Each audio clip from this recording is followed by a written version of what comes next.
Hello and welcome to the show, and welcome to a possibly new series.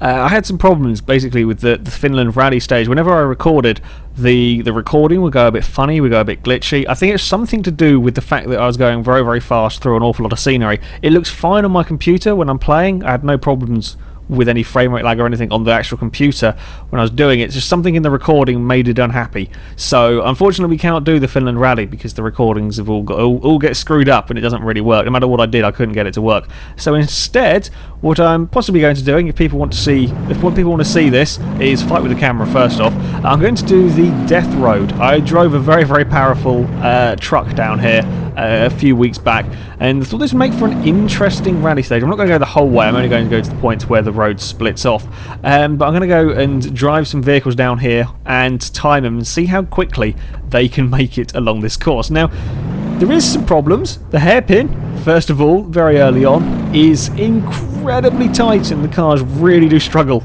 to get around it at sort of any speed, really, as you saw there. This was the first attempt I did with the pickup truck. This is the 4x4 Sport, I can't remember version of it, and it comes to a poor end. The crashes on here are pretty spectacular as ever with Beam. It's always good fun. When things go wrong, it's always good fun to watch the car crash and crumple and so on. This road is pretty damn narrow and pretty damn nasty. I have possibly the slowest speed roll I have ever had on a game. I'm still not sure quite how that one works. Ran a little bit wide, put a wheel over sort of the edge of the mound, I guess, and it spun me into a wall and rolled it. I'm not sure how that works. This is the nasty hairpin that the pickup truck really struggled with. I tried to sort of swing out wide, couldn't get it turned. In fact, this is a different hairpin, I think. It's either way, there are a few nasty hairpins. That's actually not quite as tight as an earlier one. This pickup truck does not have the best turning circle. It's also quite a wide vehicle, and on some of these narrow corners it was quite a pain getting it turned, and there was lots of rolls. There was lots of rolls in this. This is the nasty hairpin. This is the even tighter one that we just don't have the steering lock to turn. And this vehicle is four-wheel drive. It's also not the most powerful of vehicles, which means you can't sort of turn it in and steer it with the rear of the car like I would like to with this. It just won't work. Also, there can be problems getting to the hairpin. Yeah, as I said, the road is very, very narrow, and this pickup truck is pretty wide, which means there is very, very little in the way of room for error. There are some parts of the course where it's not completely surrounded by sheer cliffs. It still can have problems, as if you put sort of a wheel a couple of centimetres to the left of where it should be, or to the right, you can have real problems where you don't normally get that when it comes to you normally have a little bit more leeway, at least. And again, we're not going to turn, and there is nothing I can do about it. There's nothing worse than going to that corner, turning in and realising that there is nothing more you can do, and that you're going to fall off the road. And well, you could back it up. Like, if I wasn't trying to actually set a decent time, you'd back it up. Again, hit a bump a little bit wrong, and now it's wedged, which is really helpful. I tried to reverse it off, which only then made me roll down the hill. Not the most helpful of things I could have done, and the truck is now stuck in a bush. Again, hairpin! Yay, this caused problems, and we have another very, very low speed roll. Yeah, it took a while to try and figure out what the best way is to take the hairpin. Also, tantalisingly close to being able to self-right it. And come on, nearly, not quite. No, it's not going to go. I had problems at various locations with this pickup truck. The hairpin a couple of the hairpins were the main one, but you can still have problems elsewhere, just running a little bit wide. Again, as I said, you just run a fraction bit wide, and there is just nothing you can do about it. You can't save it. And yeah, that's now fallen off the mountain and got stuck. This also isn't the most, it's not the best sort of hill climbing vehicle, this one. If things do go a little bit wrong, as you're going to see here, it's not the greatest of off-road vehicles. Can't take shortcuts up here. It's not got the power or the traction, and it can't do it. So you can't try and shortcut that corner. I also managed to do a very dumb thing of I'm still not sure how I did that in trying to rescue it. And it's back on its side again. Normal driving by me, spending most of my time on my roof. So I persisted with it. It took a little bit of time to get a clean run. Now, when you're watching this, you will think that it looks rather slow. This is me pushing this vehicle as hard as I can on this course.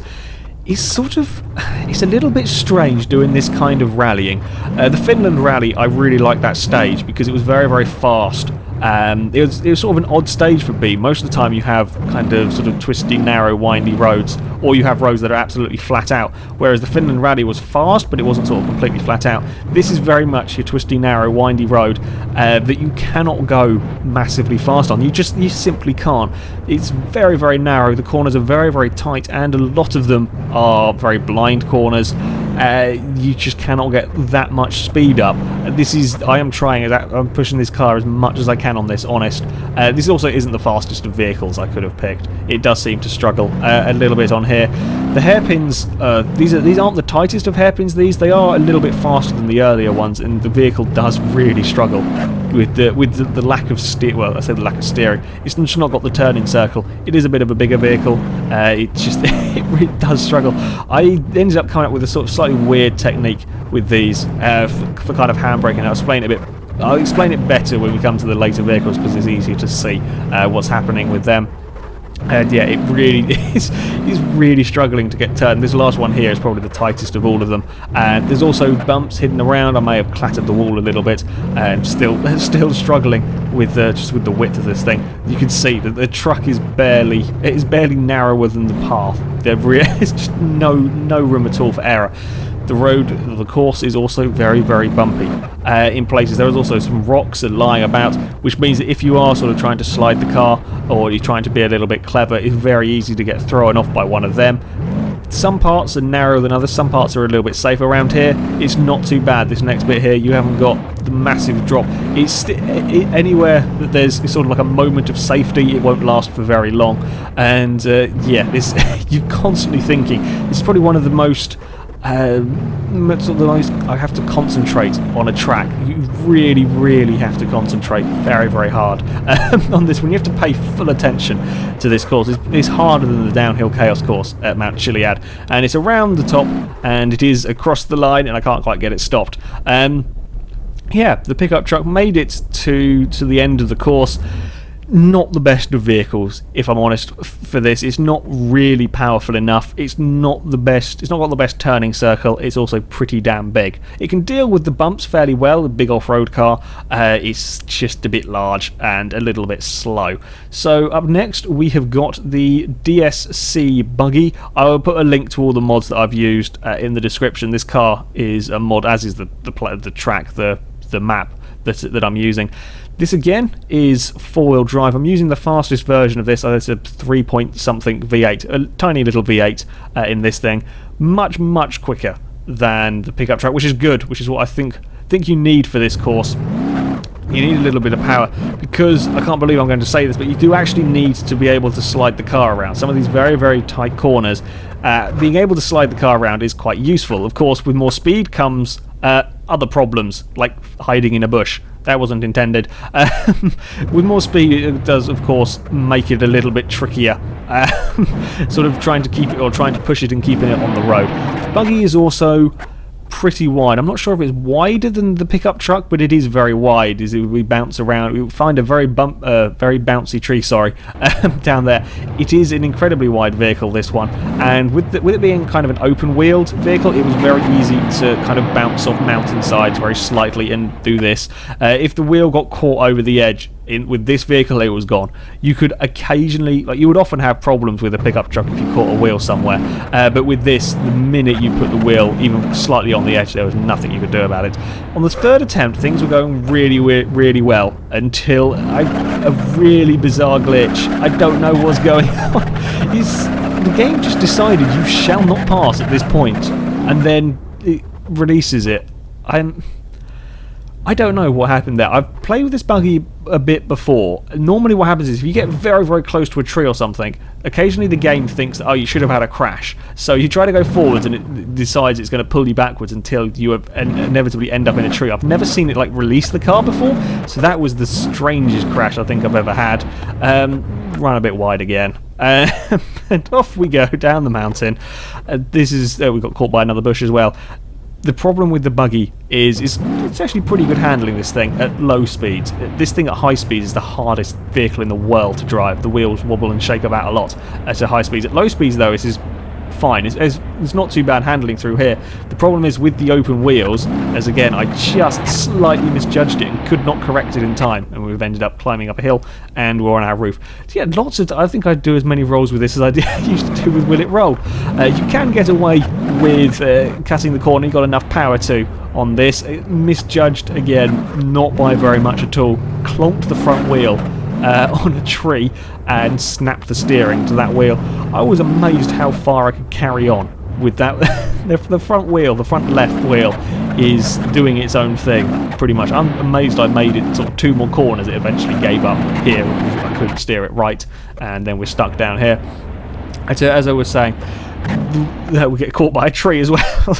It's the width of this vehicle, and it's the fact that the open wheels get really bounced about when you touch anything. It really is well and truly wedged on that tree. Another weird glitch thing coming up in a minute. Things are again going pretty well on this one. Turn this corner and clip a rock pile that for some reason on this particular attempt decided to destroy the front wheel and put me in a spin and put me in the rock. I've hit that other times with the buggy. I hit it times with the pickup truck as well. Never did that before. It was just a weird sort of one-off. So again, I spent a while, probably about the same amount of time to get a decent run with the buggy as it was with the pickup truck. This one is, it's much nicer to drive. It's much easier to drive around the tight corners because you actually have some power. The way it's kind of a weird technique that I ended up using on getting this car around most of the corners on here, because you pretty much come into the corner, you yank the handbrake, you tap the handbrake button, you kind of spin it, you get it started turning doing that, and then you floor it and it will get turned. This is still 4-wheel drive, has a lot more power, so you can get away with using that to turn through the tighter corners. I honestly think that rear-wheel drive is probably the way to go with climbing up this mountain, just to try and get the cars turned through some of these really tight corners, because you lose so much time trying to get them turned in. You got it much better on that one there. That's the kind of thing you want to be doing. You do need quite a lot of power to make the turns. You don't need so much power in actually climbing the hill. It's not the steepest of hills, really. There's no real like ultra steep inclines on this. It's actually just getting the car turned that's the big problem. Don't always get it right on a few of them. Had little problems with it. It's a very, very fine line in getting these corners right. With the buggy, you could get away with going up the slightly steeper routes, as it's got plenty of power. Ground clearance isn't the best. It is an off-road vehicle, but it's not got the huge ground clearance of the pickup truck. It does. You do notice the bumps. You do have a little bit more problem, like you can see there, getting pinged over the rock. You wouldn't have had that sort of problem with the pickup truck. I was amazed I got away with doing that. Normally, if you put a wheel wherever you put a wheel over that kind of the edge of the course, that will normally drag the buggy into some sort of trouble. So I got very lucky with that one. I was rather scared of coming up to this corner again. I really didn't want the wheel to break, the tyre to break. You see, I go around the corner and I hit it with both the front and back wheels. No problems this time round. So whatever happened on that attempt, I don't know why it broke the wheel. And we go around the final corners without it suddenly getting caught by a magic force field, and the buggy has made it to the end of the course. On this route, the buggy, apart from being a little bit wide and the open wheels getting caught a bit, was a good vehicle to drive, pretty damn quick.